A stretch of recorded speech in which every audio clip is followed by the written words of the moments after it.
At the outset of World War II, the British sent an expeditionary force into Belgium to help the French push back the invading German armies. But Germany was too strong. With hundreds of thousands of English troops surrounded at the town of Dunkirk, a massive evacuation was planned.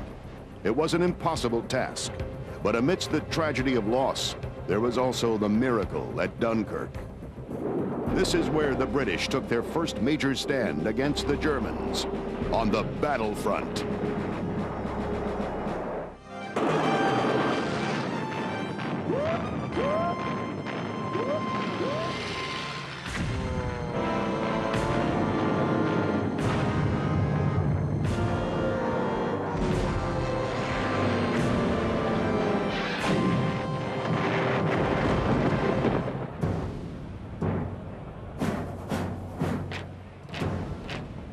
On September 1st, 1939, 112 divisions of the German army roll into Poland. By May 1940, Hitler orders the implementation of Plan Yellow for the invasion of Holland, Belgium, and France.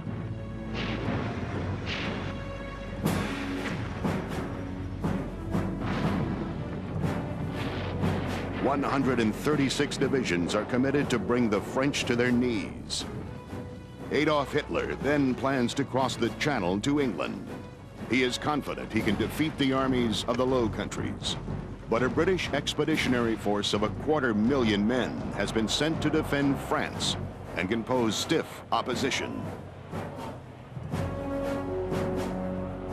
The British Expeditionary Force was, in contemporary parlance, a strike force.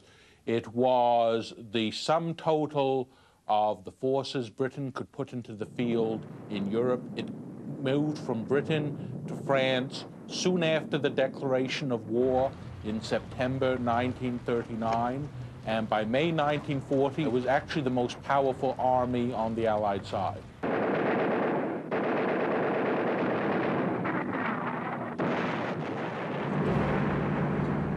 The German plan is a two-pronged attack to seal off the French First Army, the British Expeditionary Force, and the Belgian Army.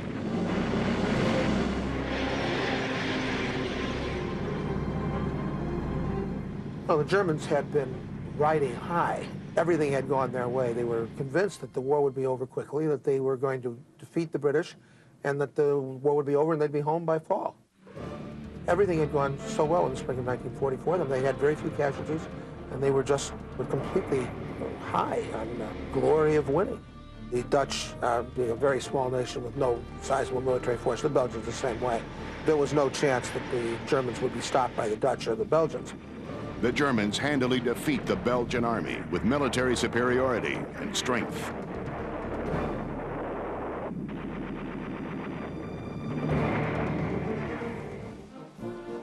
When the Germans opened the offensive in the West, the British Expeditionary Force moved into Belgium as part of what was called the Dial Plan. They were expecting that the major German move would come through Belgium, past Brussels, the way it had in 1914. Civilians were already disconcerting signs. There were crowds of refugees already taking shape on the road, Belgians fleeing German air attacks.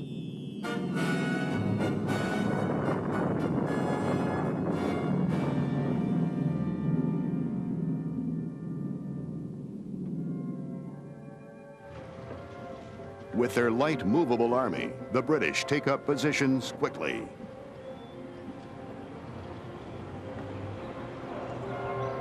As the British moved into Belgium, was some days before they met the German army. What they did encounter was first the German Air Force.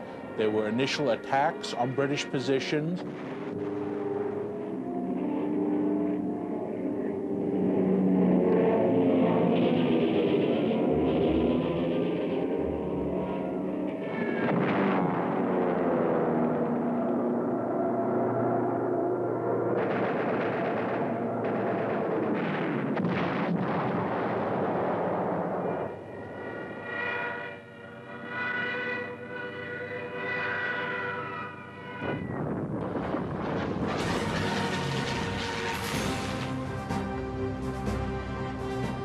On May 14th, 4 days after the invasion, General Erwin Rommel orders his 7th Panzer Division, known as the Ghost Division, across the Meuse River. This was the spearhead of the German advance towards Dunkirk. It was called the Ghost Division because it moved so fast the French High Command could not keep track of its location. Only 1 day later, German troops marched victoriously into Holland. Rommel is now convinced the way to the west is open.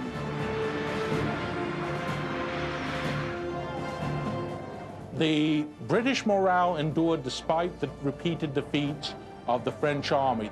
This was a strong force, a lot of pre-war regulars, and had a great deal of confidence in itself and its leaders.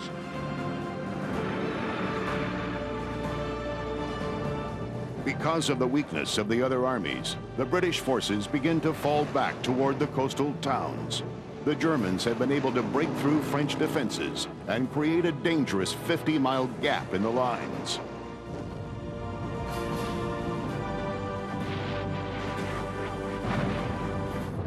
The Germans are on their way to yet another conquest. Obviously, they felt extremely confident. There was nothing to hold them. There was no opposition virtually to their movements. And at that time, of course, the Luftwaffe still could provide air cover, so that the Germans were extremely optimistic and convinced that the war was going to be over. They were going to win it easily. Just 10 days after the invasion, the Germans have pushed all opposition to the sea. They had defeated whatever resistance there was. They had destroyed the French resistance in a very short time. The British were running. There was no reason for them not to be ecstatic. But the soldiers of both the retreating and advancing armies are not the only ones on the move. Germans had opened their offensive in the west with massive air attacks, creating loads of refugees, which impeded British and French troop movement. In some places, the people had had their houses destroyed in the First World War and were just horrified that it was all going to happen again.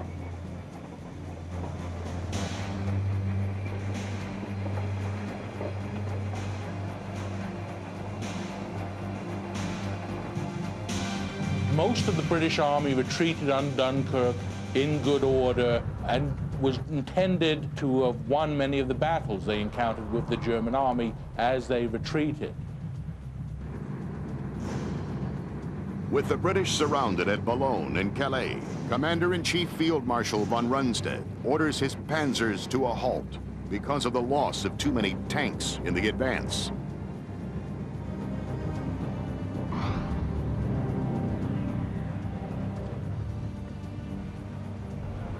After 2 weeks of hard battle, German soldiers take advantage of the time off to tend to personal luxuries and some frivolity. But it all ends too soon.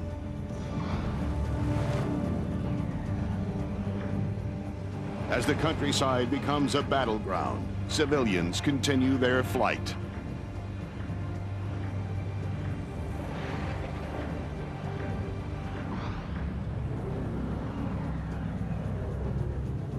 With the Germans closing in from both east and west, and with the ocean behind them, the British consider a last resort: a full evacuation from Dunkirk.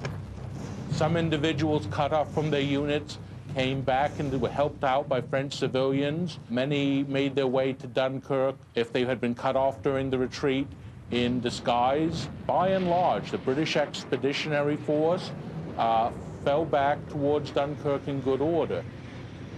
When the Germans learn of the evacuation plan, von Rundstedt orders his panzers back into battle and launches the biggest attack of the campaign. But the respite has allowed the Allies the opportunity to mount a ring of artillery around the besieged army.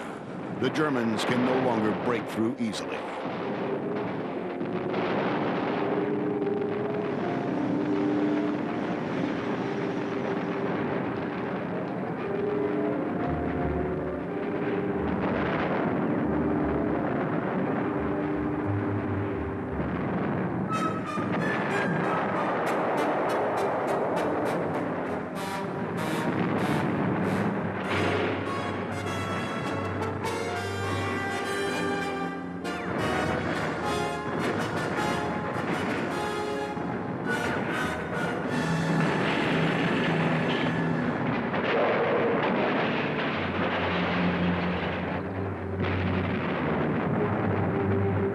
With all the British troops moving towards Dunkirk, the question remains, how will 340,000 of them be evacuated?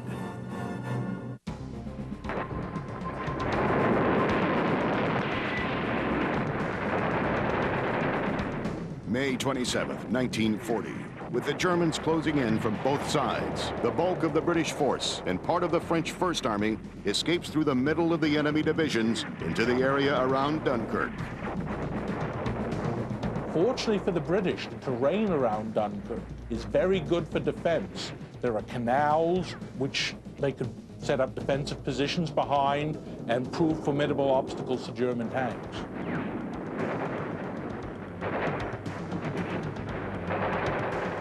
The only weapons the British have at Dunkirk are small arms and World War I vintage machine guns. There's a noticeable shortage of any heavy artillery. One of the great losses were once they got to Dunkirk, all the vehicles, artillery pieces had to be destroyed. Many of the trucks were driven into the English Channel, using to build up makeshift docks to bring boats alongside when the evacuation started. While a delaying action is waged in the south at the port of Calais to prevent the Germans from driving up the coast, the battle to hold Dunkirk rages furiously. The fight moves from street to street and house to house.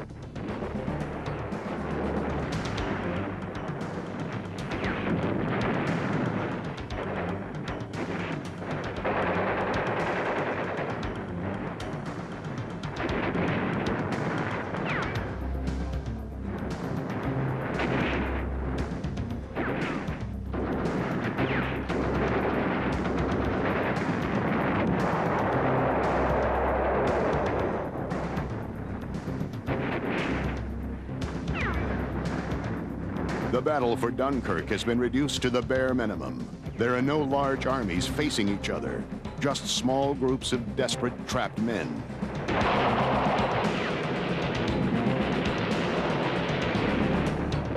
May 28th, with German tanks within sight of Dunkirk, von Rundstedt orders his panzers out for good and heads them south to Paris.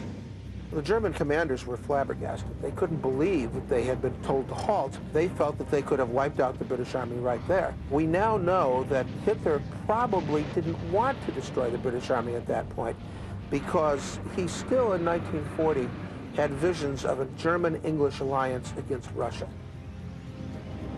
But there are still nearly 350,000 men at Dunkirk to be evacuated. The rescue plan, called Operation Dynamo, has many obstacles. English ships must face minefields, German U-boats, and Luftwaffe fighters as they cross the channel. If they make it through, there are still the enemy guns at Calais.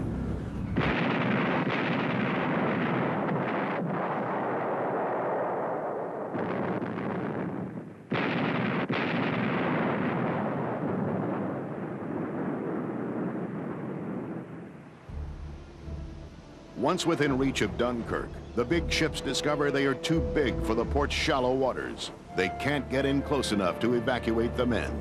Only 7,000 make it out the first day in rescue boats, just 2%.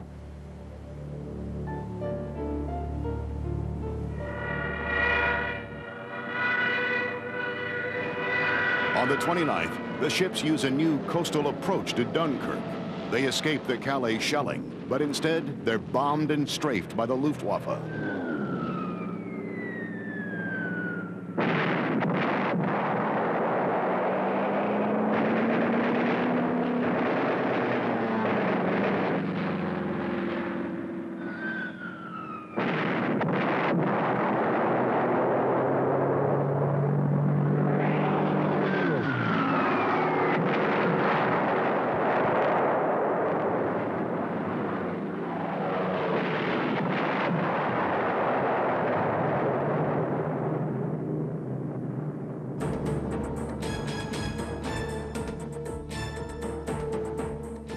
"47,000 troops now make it out safely. By late afternoon on the 29th, all rescue teams are alerted. Dunkirk harbor is now blocked by damaged ships. Any further evacuations must be conducted from the beaches. In this one day alone, 3 destroyers have been sunk, 6 badly damaged. The Admiralty, alarmed by the loss, suddenly orders all new class destroyers withdrawn. Without them, the Evacuation is in trouble.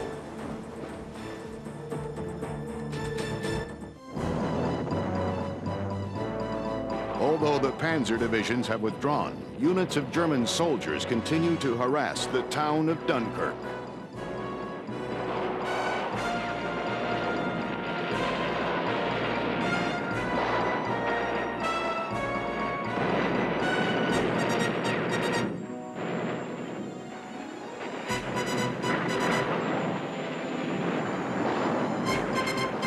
On the morning of May 30th, an urgent telephone call goes to the British War Ministry.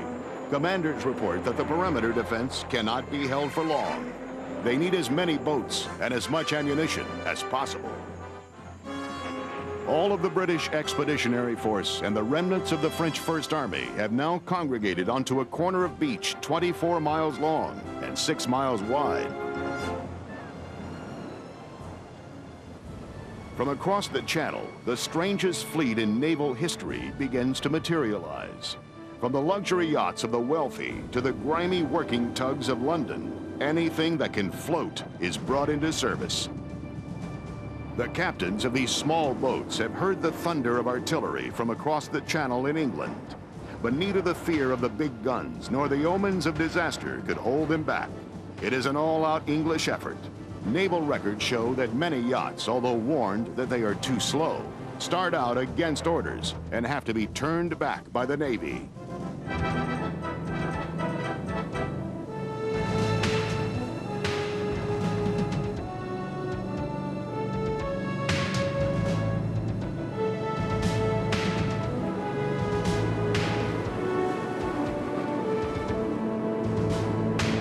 A total of 861 ships and private craft take part in the operation, braving a fierce bombardment by the Luftwaffe. In the air encounters, which take place over the Channel, the Germans lose 130 aircraft, and the RAF 106, with 87 British pilots dead or captured.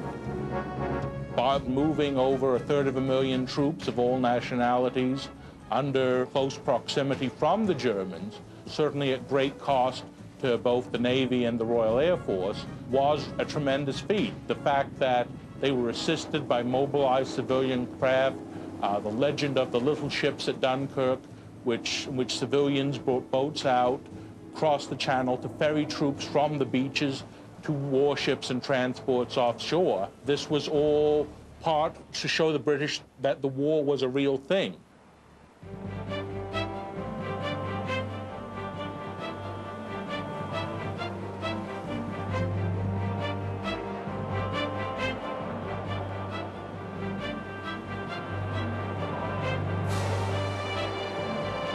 With Frenchmen also thronging the beaches, Churchill orders them given an equal opportunity for evacuation. By the 31st of May, 200,000 men have been freed.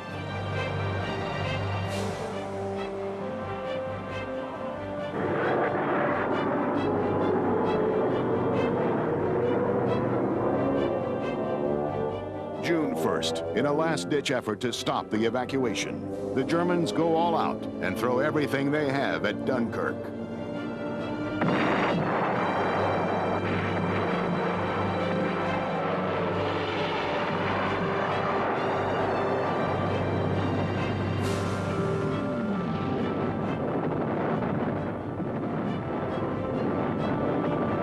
By the end of the day, 31 ships have been sunk, 11 badly damaged. The Germans are within 4 miles of the beach. But still, the ships come, because there are men yet to be saved.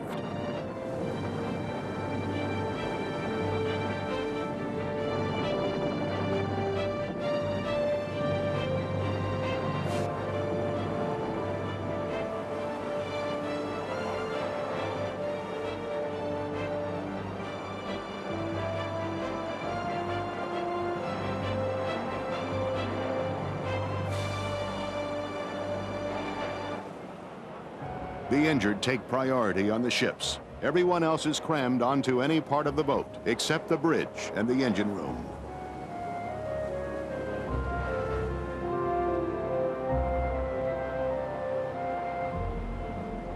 Some of the men are lucky enough to be fed. For the others, leaving Dunkirk and certain disaster is reward enough.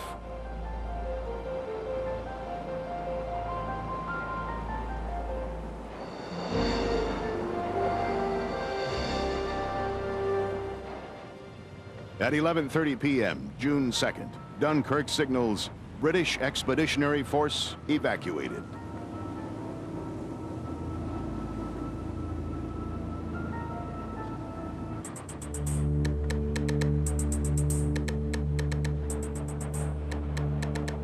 At 9 a.m. on the morning of June 3rd, 40,000 remaining troops, mostly French, surrender.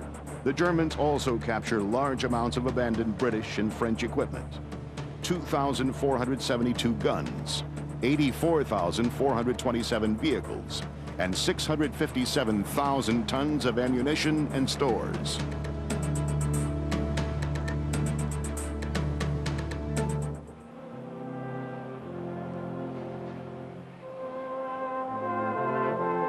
The evacuation of Dunkirk was one of the great heroic episodes of the Second World War, one of many evacuations. In fact, the British saw this as so much of a success that Churchill had to go on the radio and remind people that wars are not won by evacuations.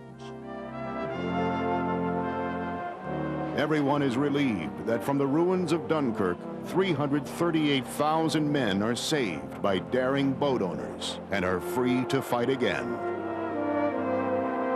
For the people of England, the siege of Dunkirk is at an end. But for the French, the Battle of France is about to begin.